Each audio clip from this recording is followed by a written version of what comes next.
On a vu qu'un système isolé qui comportait que des forces conservatives était un système dans lequel l'énergie mécanique était conservée. Donc jusqu'ici, on n'a jamais considéré qu'il pouvait y avoir une autre force que des forces conservatives. Mais si on prend les exemples comme au chapitre 8, où on pourrait avoir par exemple un moteur qui tire sur une masse pour l'accélérer ou pour l'élever en hauteur.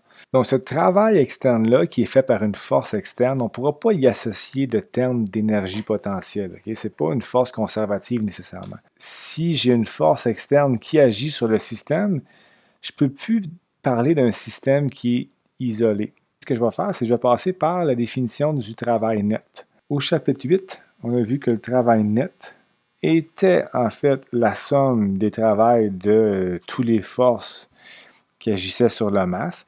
Donc ici, nous, on vient de traiter toutes les forces conservatives. Donc je pourrais traiter le travail de chacune des forces comme étant une somme de travail qui est en lien avec les forces conservatives. Donc, ce travail-là, par exemple, ça pourrait être le travail de la gravité, le travail du ressort. À ça, il faut que je rajoute le travail de toute force externe. Puis la somme de tous ces travails-là me donne la variation d'énergie cinétique. Okay. Le travail C, c'est le travail des forces conservatives. Le travail extérieur, EXT, c'est pour les forces non conservatives. Puis là, juste pour vous dire, pour l'instant, on fait exception du frottement. Parce que le frottement, c'est un cas à part, c'est le sujet de 9.7. On va traiter le frottement comme étant un échange d'énergie thermique. Donc, je peux traiter le travail extérieur comme étant la variation d'énergie cinétique moins le travail des forces conservatives. Et bien, on a vu que le travail des forces conservatives, c'était moins delta U. Donc, on en déduit donc que si un travail extérieur est effectué sur un système, ce travail extérieur-là va pouvoir faire changer l'énergie mécanique du système, puisque delta K et delta U, ensemble, donnent l'énergie mécanique du système. Sans faire de calcul numérique, là, si je prends cet exemple-là où pour l'instant je néglige le frottement, bien, je pourrais avoir justement un moteur donc, qui crée une tension sur une corde puis qui tire la masse vers le haut d'un plan incliné. Donc dans ce cas-ci, ce qu'on dirait, c'est qu'on a un travail extérieur qui agit sur la masse.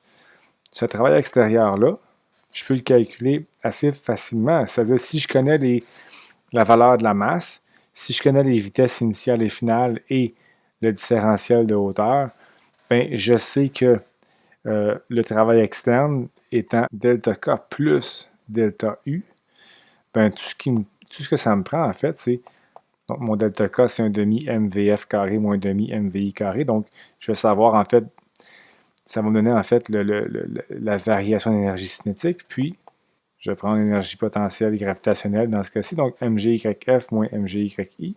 Et je vais dire, ben, en fait, si je mets MG en évidence, ben, YF moins YI me donne H, tout simplement. Donc, le travail extérieur, on le voit très bien, le travail extérieur peut servir à accélérer ou à décélérer la masse, donc si les vitesses initiales et finales sont différentes, et peut servir aussi à élever la masse ou ça pourrait être aussi à descendre. Donc, à changer la position en hauteur de la masse. Puis je pourrais le faire avec un ressort aussi. Ce serait le même principe, mais dans mon delta U, ce serait en fonction du 1 demi kx carré. Bon, tout ce qu'il nous reste à voir, c'est l'énergie thermique. Donc, on a traité les forces conservatives. On vient de voir comment on traite le travail extérieur. Donc, le travail extérieur peut changer l'énergie mécanique d'un système. Mais pour terminer, ce qu'il nous reste à voir, c'est qu'est-ce qui arrive avec la force de frottement. Donc, encore une fois, en partant du théorème d'énergie cinétique, le travail net, c'est le travail des forces conservatives plus le travail des forces extérieures. Et ce que je vais rajouter, c'est le travail de la force de frottement, que je vais nommer ici le travail dissipatif. Travail WDISS pour dissipatif. Donc là, on aurait toutes les sources de travail. Là. Conservatif, non conservatif et dissipatif. Tout ça ensemble vaut delta K. Donc tout ce que j'ai rajouté, en fait, c'est le terme travail dissipatif. Donc comme on a fait dans la section précédente, si je prends cette équation-là et que j'isole le travail externe, je vais retrouver un terme de plus. On a vu tantôt qu'on peut remplacer moins travail conservatif par delta U. Donc, mon travail externe peut changer l'énergie mécanique du système. On a vu aussi au chapitre précédent que le travail d'une force dissipative, donc le travail d'une force de frottement, était toujours plus petit que zéro. La raison étant que la force de frottement est toujours opposée au déplacement. Donc, c'est sûr que le terme moins travail dissipatif est nécessairement un terme qui est plus grand que zéro. Donc, on va nommer ici ce qu'on appelle la variation d'énergie thermique d'un système comme étant moins le travail dissipatif. Donc, de cette façon-là, delta E thermique est toujours positif, ce qui veut dire en fait que l'énergie thermique d'un système va toujours augmenter. Donc, puis on sait que le travail dissipatif se calcule comme... Donc, puisque la force de frottement est toujours opposée au sens du mouvement, donc j'ai un cos 180, puis le D dans la formule, ici, fait référence à la distance qui est parcourue par l'objet. Donc, le travail de la force de frottement, c'est tout simplement FC fois D fois cos 180 qui vaut moins 1. Donc, je vais avoir un moins FC fois D. Donc, les moins s'annulent. Okay, donc, la nouvelle formule, c'est que, justement, la variation d'énergie thermique dans un système, c'est la valeur de la force de frottement cinétique fois la distance qui est parcourue par la masse. Puis ce terme-là est toujours positif, okay, parce que c'est la grandeur de FC et forcément la grandeur de la distance parcourue. Ce qui veut finalement dire qu'on peut déterminer le travail de la force extérieure comme étant un travail qui effectue une variation d'énergie mécanique du système et une variation d'énergie thermique du système. Donc, les deux ensemble, l'énergie mécanique et l'énergie thermique correspondent à l'énergie du système. Donc, au final, j'ai mon système. Dans mon système, il y a de l'énergie cinétique, l'énergie potentielle qui peuvent s'échanger. Donc, l'énergie potentielle peut changer en énergie cinétique, etc., et vice-versa. Mais si dans mon système, j'ai des forces dissipatives, donc le frottement par exemple, l'énergie cinétique peut changer en énergie thermique et l'énergie potentielle peut aussi se changer en énergie thermique. Okay, donc ça, c'est mon système. Donc en gros, si j'ai aucun travail externe qui est effectué sur mon système, qu'est-ce que ça veut dire? Ça veut dire que l'énergie mécanique, K et U, vont ultimement finir par se changer totalement en énergie thermique. Donc, éventuellement, j'aurai plus de mouvement. Puis, ce que je vais avoir, finalement, c'est un système qui a une température plus élevée. Okay, donc, l'énergie mécanique sera changée en énergie thermique. Donc, maintenant, si le système interagit avec l'extérieur, soit qu'on peut apporter de l'énergie ou soit que le système peut transmettre de l'énergie. Donc, s'il y a un apport énergétique, c'est que j'ai un travail externe qui est plus grand que zéro. Si le système cède de l'énergie, c'est parce que j'ai un travail externe qui est plus petit que zéro. Donc, c'est vraiment le modèle complet ici. Petit problème intéressant ici. J'ai une table, j'ai une masse M1, une masse M2. Il y a du frottement entre la table et la masse M1, μc vaut 0.3. J'ai un ressort de constante de rappel 150 Newton par mètre. Bon, M1 et M2, 10 et 20 kg. Donc, on suppose que les masses sont rattachées par une corde. On place la masse M1 sur la table, rattachée à la masse M2, puis on s'arrange pour que la masse M1 soit placée de sorte que le ressort soit initialement au point d'équilibre. Donc, en d'autres mots, le ressort au début, il n'est ni étiré ni comprimé. Là. Donc, si on peut s'imaginer ce qui va se produire, c'est que si je place M1 à la position d'équilibre pour le ressort, c'est sûr que M2 va tirer, donc on va avoir un déplacement global vers la gauche, non vers la droite. Le ressort va s'étirer, donc il va y avoir l'énergie potentielle au niveau du ressort, l'énergie potentielle gravitationnelle pour la masse M2, puis on va avoir l'énergie thermique, parce que le frottement entre la masse M1 et le sol va régénérer l'énergie thermique. Donc on voudrait savoir, dans ces conditions-là, je place les masses, il y aura un mouvement, M2 devrait descendre. Puis en fait, ce qu'on cherche, c'est justement cette distance-là, donc D. Okay? Donc, de quelle hauteur la masse M2 va descendre avec toutes ces conditions-là. Donc, si j'avais une équation à écrire pour cette situation-là, j'irais avec l'équation qui est très générale pour le chapitre, c'est-à-dire que le travail externe égale. Donc, le travail externe, qu'est-ce qu'il peut faire? C'est faire varier l'énergie mécanique du système et ou faire varier l'énergie thermique du système.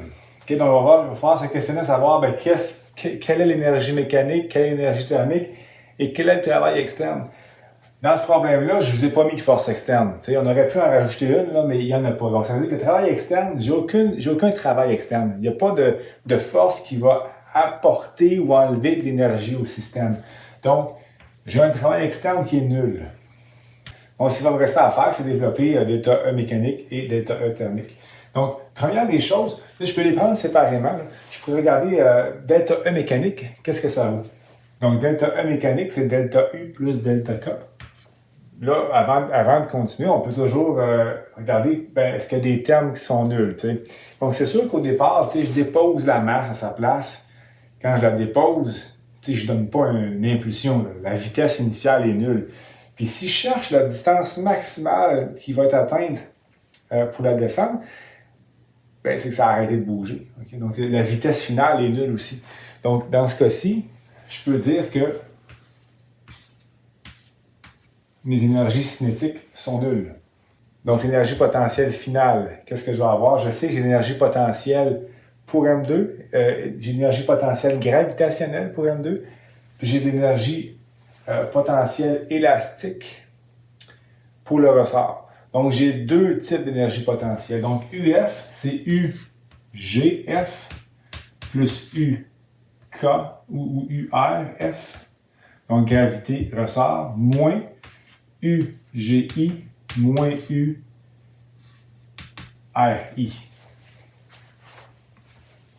Donc, c'est toute l'énergie potentielle. Donc, énergie potentielle finale moins énergie potentielle initiale.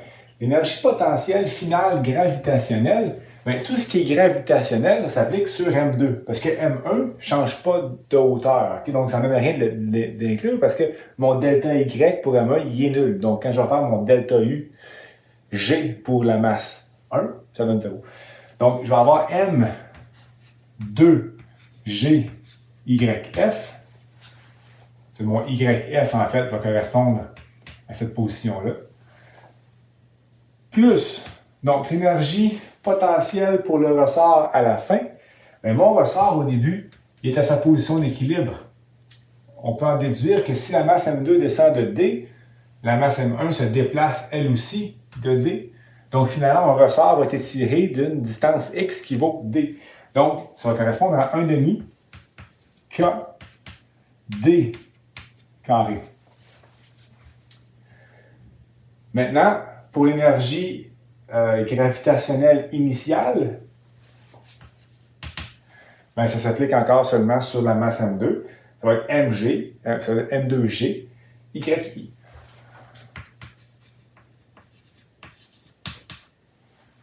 Et l'énergie potentielle pour mon ressort au départ, il n'est ni étiré ni comprimé. J'aurais pu même, avant de commencer, le mettre égal à 0. Okay? Remarquez aussi que le choix est arbitraire. Pour YF et pour YI, tant qu'à faire, on pourrait bien définir YF comme étant égal à 0, puis YI étant égal à D. Ça simplifierait beaucoup les choses. De toute façon, si on met M2G en évidence, je vais avoir un YF moins YI qui est égal à moins D dans ce cas-ci.